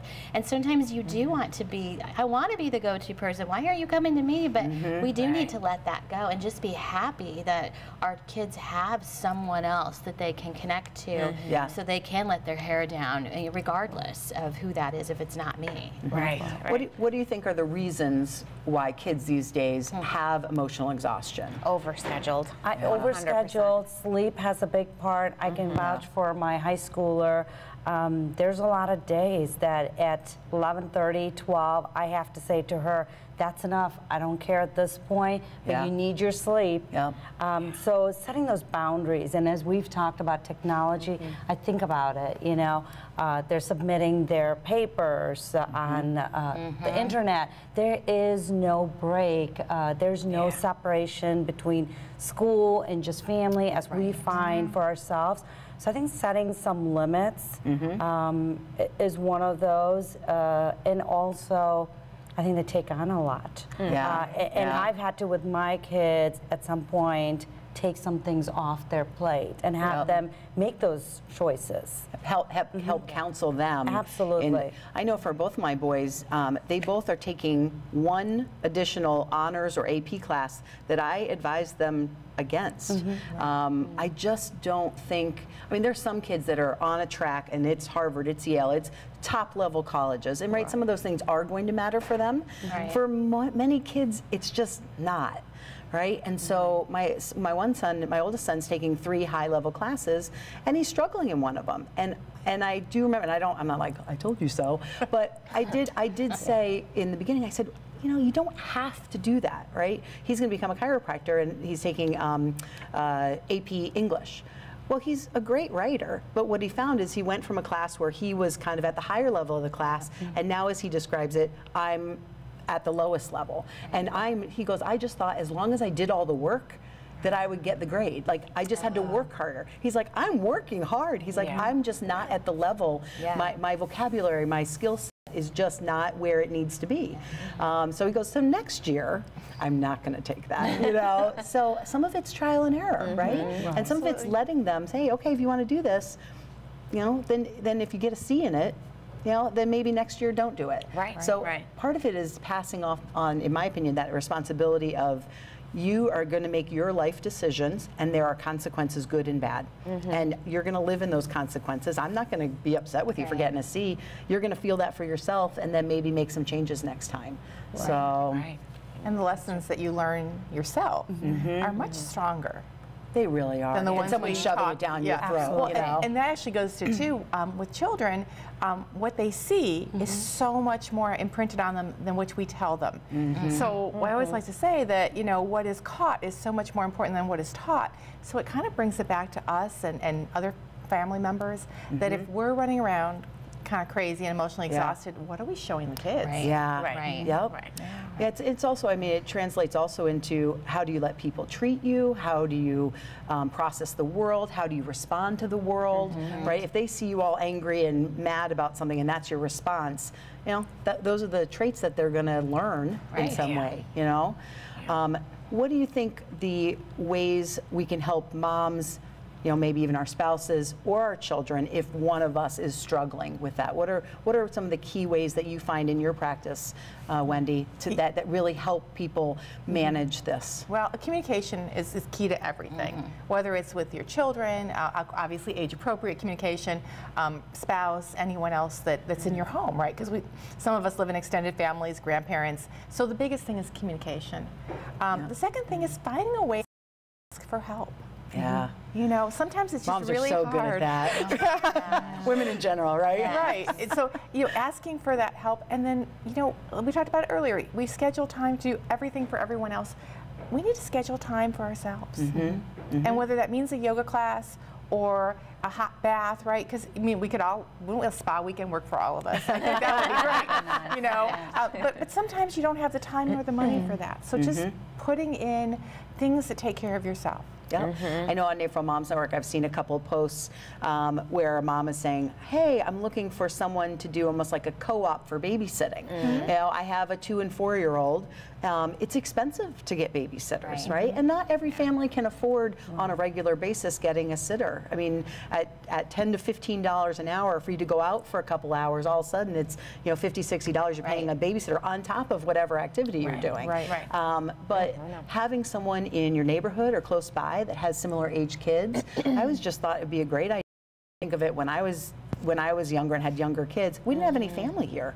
So it was very isolating. It was, I was either at work or I was with my kids, and we had a nanny, and it, you know, if we wanted to go do anything, it just got really expensive. So asking for that help, saying, hey, I'm a little overwhelmed right now, or saying no. right? I mean, you know, I know we talked about this on a different episode, but there's sometimes you got to open up your calendar, and if there's just not enough free time, you just have to say, I am so sorry, I'm just overscheduled right now. Can you give me a shout back in, you know, 3 or 4 weeks? You know, especially if it's not something that's an urgent request. But that's difficult because we want to please everyone. Well, but you know, once you start saying no, it gets a lot easier. It does. It does. It just makes the initial. I used to always say, I need to join an anonymous group for just saying no. You know? I love that. But you know, once you do, like you said, it helps because you're reprioritizing. And we were talking about asking for help, even just your spouse or your kids. And I think the harder part is for us as mom and women, we're perfectionists. So we know someone else is not going to do it as well. And I think my husband has mastered that pretty well. He knows if he doesn't do it well enough, then I won't ask him. So he found a way to cope. Exactly. Good for him. Right. Yes. So I think letting go that, you know, it's not going to get done exactly as you want, but it's going to get done. Right, you open up the dishwasher and you're like, oh, you chose to load it that way. Okay. But it's going to get washed anyways, right? And we're gonna, well, and I think, you know, what you were saying, Wendy, about like kids are watching us. And having a daughter that just graduated college and a son in college, you know, when they go away from the house and start to live a life, the way that they deal with life, the way they deal with the emotions and the stress and the challenges is a lot what they learned and what they saw in me. And being able to teach them early on to ask for help, you know, saying, you know, this is, you know, we have company coming over and everybody's taking a piece of this house, whatever it is. And just, I think the other part is that communication, letting them know why we're doing this. I'm not just doing it because I want to be mean and I'm too lazy to do it myself, although I am an Amazon Prime mom. Like, I'm on that end of the spectrum. But I think that that is just so important and we forget that. We get so busy. Gosh, I learned so much from this table. And it's nice because I get to apply so much of the advice and the insights. And I'm, as you're speaking, I'm thinking, what am I teaching my kids? What am I teaching my kids? What am I, you know, how do I respond? And, you know, I think that I do make a conscious effort to say out loud the reason why I'm doing something. You know, people are coming over. What does it matter? It does matter. You want to present a nice home. You know, this is our environment. Just things like that. The other day I was getting my hair cut, or no, she was getting her hair cut, my daughter, and I said, let's meet the business owner. You know, this woman's name is Nikki. She owns this. She used to work for someone else, and now she works for herself. Isn't that not, you know, just pointing those things out, and maybe it sticks somewhere to remember. Well, this is another topic which I feel like we could do a whole nother show on, right? This has been a great conversation and something to stay on top of for yourself and for your kids. Remember, there are always people or resources you can reach out to for help. Thank you for tuning in to the Naperville Moms Network, and thank you, Wendy, for being here. Thank you. Please remember, you are always invited. Thank you.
Authors Revealed, and I'm Becky Anderson. I can't tell you how long I've been waiting for this event to come, but we have Brian Ogg, one of the greatest people who knows Naperville history like no other person, is with his new book. It's about Naperville. It's called Naperville, A Brief History. Everyone who is a citizen of this great city should have this book.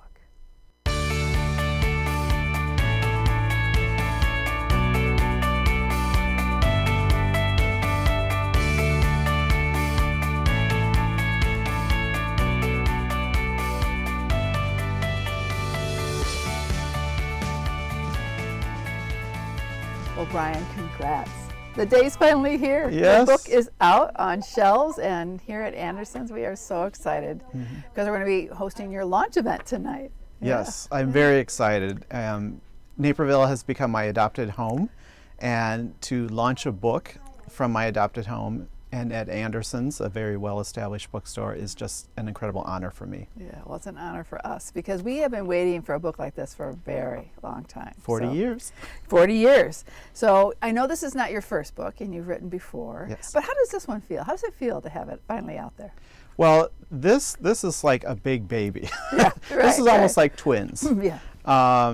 I have written before. I've written for the Peoria Historical Society. I've written independently. I've published independently. But to work with a national press and to work to write about a town that is truly incredible and has incredible history has truly been an honor, and I've just met so many neat people and seen so many neat collections that it's wonderful. So we haven't had any book even similar to this since 1975, when Genevieve Towsley's book came out. And that was based a lot on her columns, the Grapevine. Yes. So, but this to me is a real history. And that book has a lot of sentimental value to me because it was one of those books that came out and everybody in the family had to get one. So we all have one. You know? Right. But, and that was a long time ago. So there's been a lot of history since 1975. There has been a lot of history, and a history that's not been told. Even books that have been written about Naperville after 1975 have touched on subjects, but they really haven't been a comprehensive history. Right. And this book cannot be a be-all, end-all. I mean, there's just a lot that's happened. So it is a brief history, but I really want it to be that welcome mat to people who come to Naperville. Yeah. So what was the spark or the germs that started to grow for you to write this history? Well, more than 6 years ago, well, almost nearly 10 years ago, after I'd moved to Naperville, people said, "When are you going to write a book? When are you going to write a book? You know so much," and it just never was in the cards. It was just never in the timeline. So when I was approached to write a book, after having been a while in my profession, I thought, now is the time. And especially with Nichols Library coming down, or the potential threat of it coming down, that preservation in Naperville, we're losing a lot of our physical history. And I thought this is a perfect time. And then coincidentally, it's the bicentennial of the state. So in a way, this is a birthday present. Yeah, and it's a great birthday present. And I have always said, and many people say in Naperville, that you are the quintessential expert on Naperville history. Wow. No, absolutely. No one knows as much as you do about this city and its past. So. But I've had the privilege of learning. And I've said this to people ask me, do you live here? Have you lived here? Is your family from here? Yeah. And I've said this more than once. I mean, God gave us 2 ears. And so I listen a lot. And I take it in, and I'm a storyteller, so I like to tell. Well, talking about storytelling, I thought this book read so easily in that narrative more. There's some histories that are so dry. It's facts, but this read in a really wonderful narrative way. It was easily readable, but I kept hearing you in my head. Oh, yes. And when I've heard you speak, different lectures are talking about certain things, but it's just like having a conversation with you reading the book. Well, thank you. And that, I think, is one of the hallmarks of my writing, and when I used to teach history at the community college level, I bring it home. It's people know me, and then they understand what I'm saying, and they enjoy history again. They are no longer afraid of it. Yeah. And you know, there's so many histories you can read, and the ones that I truly get more out of are the ones that are in a narrative more format, that build the story and that they bring in the characters, that sort of drive the storyline, but you're absorbing so much and you don't even realize it, but it's just great storytelling. Thank you. Thank you. Yeah. So knowing, you know, that this is out, and a lot of your friends, and I know a lot of them will be here tonight, Yes. a lot of your fans, but what are you hearing, you know, when you were putting this book together and people knew it was coming out, what are you hearing so far about what people hear about the book? Since we just got it in. Actually. Right, Yeah. right. Well, they're very anxious. Yeah. They're buying 2 and 3 copies for family members and for friends abroad. They weren't really asking me, what am I going to say, what am I not going to say? They all asked the question, what do we know, what do we not know? Yeah. I said, you have to read the book. Right. No spoilers. No spoilers. Not the stuff you don't know already. But I love that Mayor Pradle did the foreword to this book before he died, and he did it last May. And before he passed away in September. So what was that like, talking to him before this and having him write that? Well, Mayor Pradle and I, ever since I came to Naperville, we've had a really fun relationship. I mean, it started off as I was an employee with the city, and he was the mayor, and there would be different history questions, and we would bump into each other at different places. But over the years, he took me in really as an adopted son of Naperville. Yeah, wonderful. And for him I gave him the first chapter and the last chapter of the book in manuscript form, so that he would get an idea of what he would write about or what he would endorse. Yeah. And he liked it. He was very impressed with it, and I think his foreword speaks of that. I thought it was beautiful. That was beautiful. You know, so talking about Mayor Pradle and his influence, you know, he was in the same high school class as my aunt. She used to help him with his homework. Oh, He yeah. always would say that sort of. But what is his influence? Because he had, you know, his whole life, you know, he was in service to this city. Well, and I really try to promote that in this book, that really 20 years, when you speak of Naperville anywhere in the state, for sure. Pradle comes up. And at his memorial, I mean, just the lines, the hours of lines, and the people that he touched, his influence was in every aspect of Naperville, culturally, spiritually, physically. And there will be no equal to Mayor Pradle as far as, and again, he was a transplant. He was not born here, but he made this his home. Naperville made him. That's right. And there could not have been a better, bigger cheerleader for this city. Absolutely. All aspects. So. And that's why I feel terribly, terribly honored to have had him write the foreword. Yeah. Well, I think it was perfect. So the book is put into 7 chapters. Yes. And I love the way you started it with, a prairie is shaped by many forces. Yes. And you had a wonderful quote there from May Theodore Watts, who I grew up with. And remember walking down to her house, and she had the most magnificent gardens there, which are all. And it's so funny when you think about someone like that, a world-renowned botanist, and you see her books, even in other places around the country, those guides to the trees and all sorts of things. So you started with the prairie, yes. and you started with her. And then I love the way you ended the book, more flowers on the pathway of life. So I thought that was really wonderful. But 7 chapters, how did you decide to divide the history of the city into those 7 chapters? And was that difficult? You start with prairie, and then the DuPage River that winds its way through Naperville. Yeah. What attracted the Native Americans? What attracted Joseph Naper? And then that last quote of the book was just pure coincidence that we start with prairies and we end with flowers. Things just work out. And I thought